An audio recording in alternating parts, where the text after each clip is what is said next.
Allez, c'est parti. Mathieu Masselin, donc avec nous, fondateur Bonjour. de Wondercraft. Bonjour Mathieu. Bonjour. On va peut-être commencer par regarder en fait, Ouais, très bien. Wondercraft. Voilà. On va regarder ce qui s'appelle Atalante. Pardon pour ceux qui nous écoutent en podcast, pour ceux qui nous écoutent à la radio, mais alors d'abord je pense que vous connaissez, et puis vous allez très vite comprendre. Mais justement, alors j'espère qu'on va pouvoir le voir. Mais oui, enfin bon, il va arriver. Voilà, il arrive. Ah oui, alors voilà, effectivement c'est une bande de démo, donc c'est d'abord quelqu'un qui marche tout à fait normalement, et puis voilà ton exosquelette qui se met à la place de celui qui marche. Pendant qu'on voit. Pourquoi est-ce qu'il faut que ce soit aussi énorme que ça, Mathieu? J'ai vu qu'il y avait, alors ça pour le coup c'est un truc que je ne sais, 12 moteurs à l'intérieur de cette machine. Exactement, 12 moteurs qui sont comparables à ce qu'on va trouver dans des vélos électriques par exemple. Pourquoi on a besoin de ça? Parce que le corps humain, c'est une machine qui est extrêmement complexe. Et c'est cette complexité qui lui permet de faire tout ce qu'on fait au quotidien. C'est-à-dire qu'on est capable de marcher, de courir, de grimper dans les arbres, de sauter, de faire du parcours pour certains. Et ça, on peut le faire parce qu'on a beaucoup de muscles qui nous permettent de vraiment bouger dans toutes les directions et nous rattraper à chaque instant. Et c'est ça qu'on reproduit avec notre exosquelette Atalante.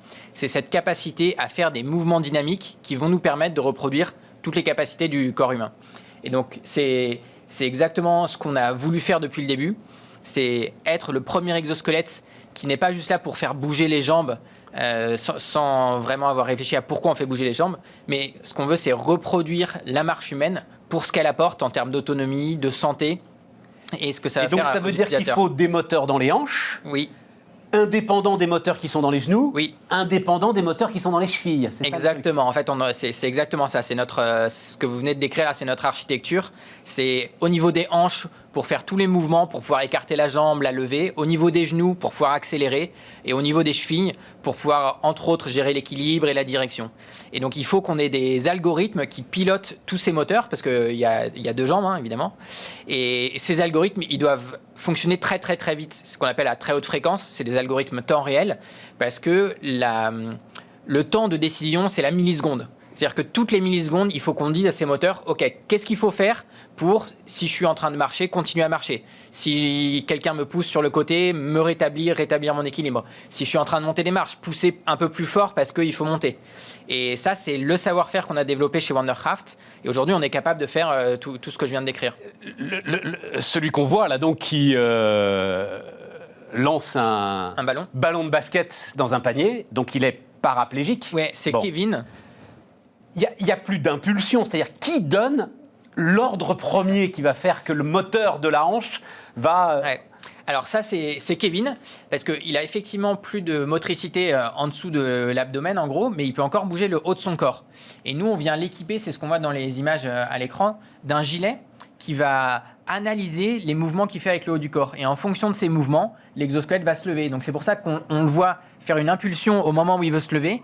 Et ça, Atalante, l'exosquelette comprend que c'est une commande pour lui qui lui dit « lève-toi ». Il sent qu'il est assis, il a la commande, il en déduit qu'il faut se lever.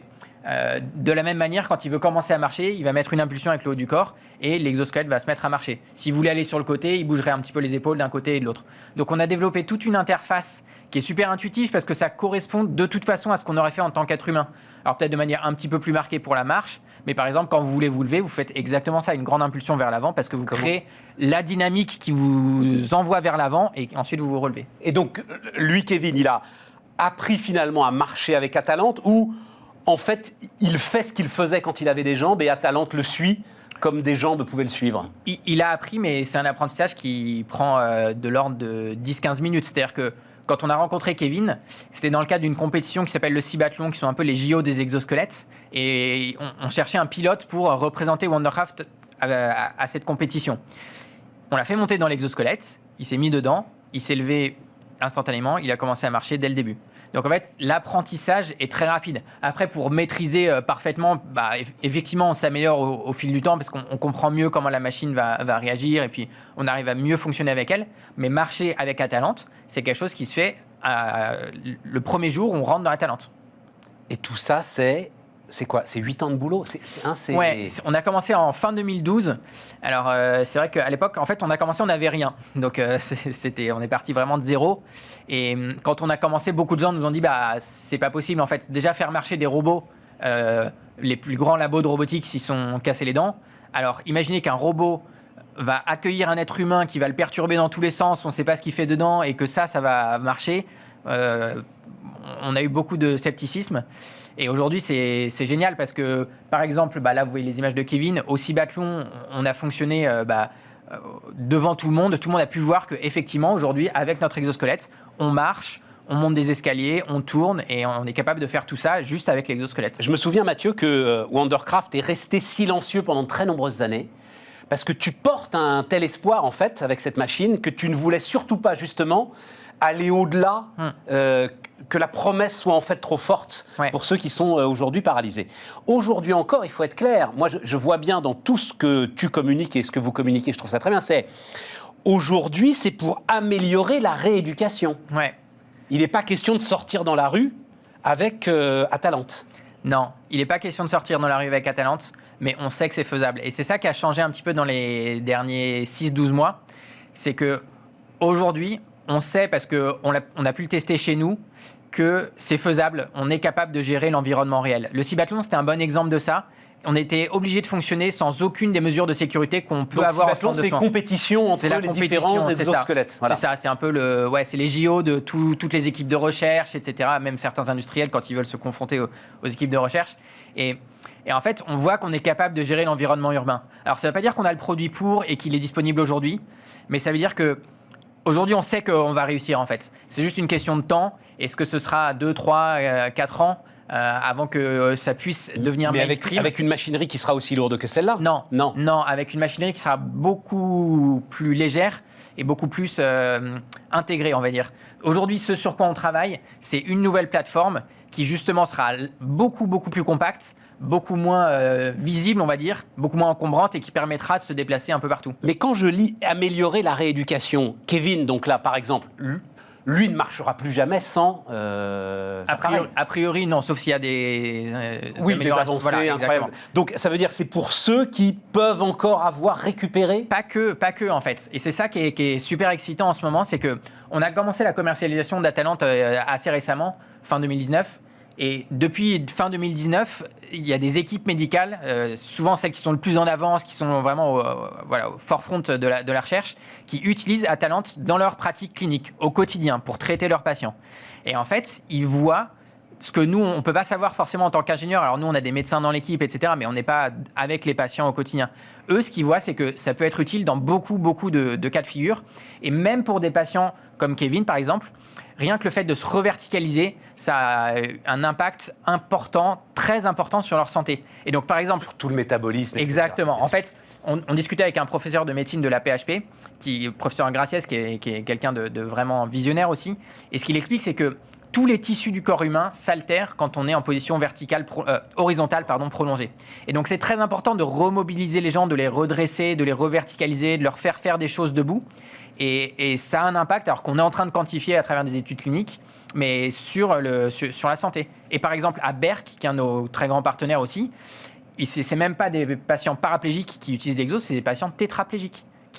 Donc c'est une première mondiale. Ouais. Aucun autre exosquelette est capable de faire ça, parce que les autres exosquelettes reposent sur des béquilles, et on imagine bien qu'un patient tétraplégique, il ne va pas pouvoir utiliser de béquilles. Et en fait, ce qu'ils sont en train de voir, c'est les effets d'utiliser Atalante au quotidien avec ces patients. Donc on ne peut pas en parler encore avant d'avoir des résultats propres, nets, etc. Mais eux, ils voient un intérêt certain. Et donc là, alors, ce Nobel-là, le prix Galien. Voilà, le prix Galien. Donc, association avec un laboratoire américain, c'est ça? Exactement. En fait, aujourd'hui, on est en train de s'ouvrir aux États-Unis, c'est-à-dire qu'on a l'autorisation de commercialiser notre exosquelette en Europe. C'est ce qu'on appelle le marquage CE dans le jargon. Et on a besoin de la même autorisation aux États-Unis par l'agence dont tout le monde parle en ce moment à cause de la crise Covid, la FDA. Donc c'est vraiment le sésame pour entrer sur le marché américain. Et pour avoir cette autorisation, on récolte un certain nombre de données, on fait un certain nombre de tests pour montrer que l'exosquelette est effectivement safe pour les patients. Et donc pour ça, on s'est associé avec un des plus prestigieux laboratoires aux États-Unis sur les aspects cliniques de la marche, qui s'appelle le Shirley Ryan Institute. Et cette association a été primée au prix Galien. Le prix Galien, c'est effectivement un peu le Nobel du médicament. Et ça, Enfin, de la medtech, pas du médicament. de la medtech. Bah, ils ont une partie sur le médicament quand même. Paris médicaments aussi, Ouais, d'accord. il y a vraiment toute la santé. Après, nous, on concourait effectivement dans la partie medtech, Ouais. et notamment dans la partie meilleure collaboration entre une boîte française et une institution américaine. Et moi, j'ai parlé avec des membres du jury. Alors, le jury, c'était vraiment du très très lourd, entre guillemets. C'est-à-dire que c'était des CEO de Pfizer, GSK, des gens de la fondation Bill et Melinda Gates. Enfin, c'est vraiment des gens... Top Gun. Ouais, des Top Gun, ouais. Et eux, ce qu'ils disaient, c'est ce pourquoi ça a été choisi Wondercraft, c'est vraiment l'impact que ça peut avoir au quotidien sur un nombre incroyable de gens et pour lesquels aujourd'hui il n'y a pas de solution en fait. Vous prenez Kevin, si Kevin il veut passer beaucoup de temps debout, aujourd'hui il n'a pas de solution. Ouais, alors, il nous reste 1 minute. Je t'avais peut-être déjà posé la question et j'ai oublié la réponse. Ce que je trouve dingue, c'est une équipe d'ingénieurs il y a 8 ans. Pourquoi se lancer le plus grand des défis? C'est-à-dire, il y a ça et puis il y a aller sur Mars, quoi, en fait, globalement. Hein. On l'a bien compris comme défi. C'était quoi ton moteur? Un truc familial? C'est quoi l'histoire? Alors, on est plusieurs dans En 1 l'aventure. minute, si possible, Mathieu. En 1 minute, ouais. Nicolas, qui est mon associé, son moteur, clairement, c'est familial. Moi, mon moteur, c'était de me dire, je veux quelque chose qui soit à la fois complexe, parce que intellectuellement, c'est vraiment super stimulant. C'est tellement sympa de résoudre des challenges qui sont vraiment compliqués. Mais pas pour rien, en fait. Pas un challenge pour le challenge. Un challenge qui a un intérêt pour le plus grand nombre. Et cette combinaison des deux, c'est ce qui fait vraiment la culture et l'ADN de Wondercraft. Et ça porte ensuite. Hein. Ouais. C'est ça. En fait, Ça quand fait on une voit qu'on puissance que rien progresse, n'arrête. qu'on arrive de plus en plus à faire des choses qui, il y a 1 an, n'étaient pas possibles. En fait, quand on regarde en arrière, on se dit, il y a 1 an, c'était nul ce qu'on faisait, en fait, quand on regarde où on en est aujourd'hui. Et tous les ans, ça fait pareil, en fait. Tous les ans, on se dit, mais c'est pas possible que c'était ça qu'on faisait il y a 1 an. Il y a 1 an, on était content avec ça, mais en fait, c'était vraiment pas bien par rapport à ce qu'on est capable de faire aujourd'hui. Et voilà, c'est ça qui porte au quotidien, ouais. Mathieu Masselin, le fondateur de Wondercraft, était avec nous.